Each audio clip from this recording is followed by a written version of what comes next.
और देखिए OTT platform पर दो धांसू कंटेंट लेकर आ रहे हैं मनोज वाजपेयी। एक तो साइलेंस और दूसरा फैमिली मैन, जिसका हर किसी को इंतजार है। तो चलिए आज जरा विस्तार से हो मनोज वाजपेयी से बात। अगर आपको हिंदी नहीं आती है तो ये आपकी कमजोरी है, ये मेरा स्ट्रेंथ है। मनोज वाजपेयी, जिन्हें अपनी मातृभाषा पर गर्व है, कुछ मुगालते में जी रहे हैं कि आप बहुत अच्छे एक्टर हैं, आपको अपना काम आता है, लेकिन कोई बोल तो नहीं रहा है, उल्टा आपको निकाल दे रहे हैं। वो मनोज वाजपेयी जिन्हें 3 बार नेशनल अवार्ड से नवाजा गया है। जीवन ने ऐसा सरप्राइज किया और शॉक किया है कि हम एकदम चुप हो गए।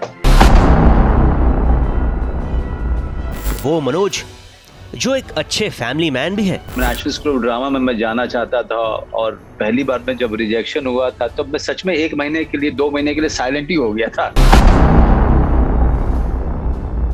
लेकिन क्या आप जानते हैं कि उन्हीं मनोज वाजपेयी ने एक शख्स को साइलेंट करवा दिया था, यानी कि उसका मुंह बंद करवा दिया था। हाल ही में फिल्म भोसले के लिए नेशनल अवार्ड जीत चुके मनोज ZEE5 पर साइलेंट नाम की एक मर्डर मिस्ट्री सॉल्व करते नजर आएंगे।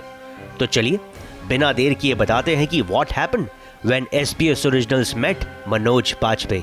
कुछ ऐसे मोमेंट्स होते हैं जो हर इंसान को याद रह जाते हैं, जब वो खामोश हुआ था, चाहे गुस्से में हो, चाहे जब उसका दिल टूटा हो या कोई भी और रीजन हो। आपको कोई ऐसा किस्सा याद है जब आप वाकई में साइलेंस हो गए, उसके आगे बोलने का आपका मन ना किया हो?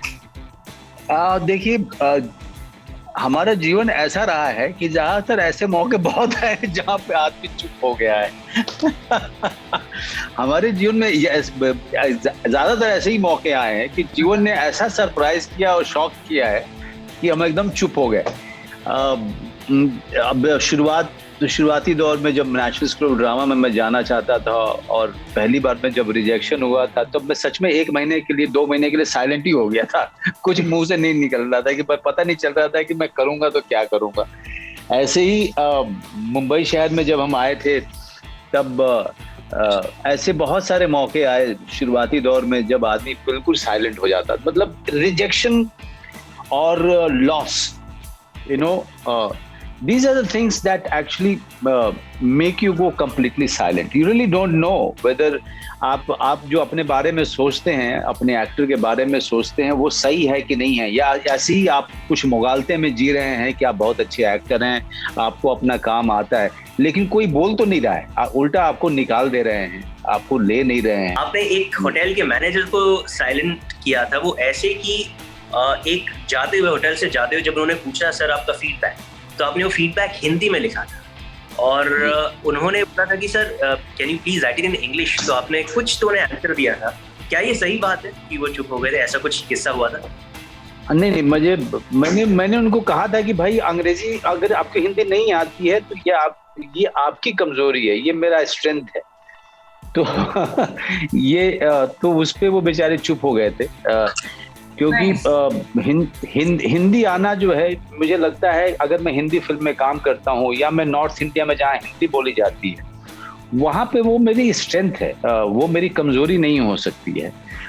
वैसे ही अगर मैं तमिलनाडु में जाता हूँ तो तमिल नहीं आती अगर मुझे, तो वो मेरी कमजोरी है, वो मेरा स्ट्रेंथ नहीं हो सकता है कभी भी। थैंक्स टू OTT प्लेटफॉर्म, जो कहानीकार थे, जो अपनी कहानियां बड़े पर्दे पर या टेलीविजन पर नहीं बोल पा रहे थे, OTT ने उन्हें एक नया एक रास्ता दिया, एक न्यू पोर्टल दिया है जहां पर जाकर वो बेखौफ तरीके से अपनी कहानी कह सकते हैं और जैसे चाहे वैसे कह सकते हैं।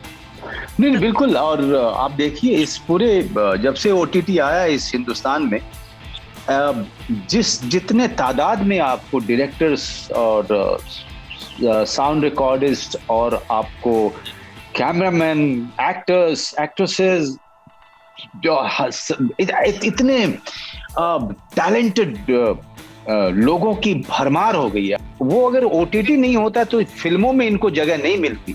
To tell you the truth, फिल्में, सिनेमा हमारे अभी भी बहुत ज्यादा कन्वेंशनल है, अपनी कास्टिंग को लेकर के, अपने कंटेंट को लेकर के अभी भी बहुत ज्यादा वो जिद्दी हैं कि वो खोलते नहीं हैं अपने आप को। लेकिन OTT ने बहुत सारा वेलकम किया है, बहुत सारे टैलेंट्स दिए हैं, and for that I am really thankful to OTT। Manoj sir, congratulations national award के लिए। My third national award came with a film like Bhonsle, जिसके लिए हमने बड़ी मेहनत की, बहुत इंतजार किया, अपना सब कुछ लगा दिया इस फिल्म पे।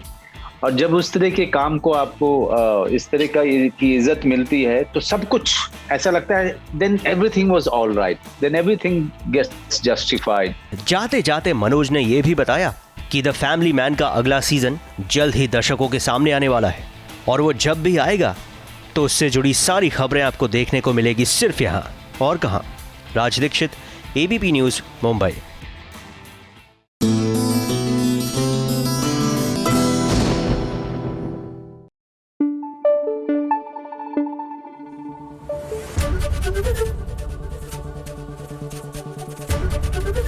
एबीपी न्यूज़ आपको रखे आगे।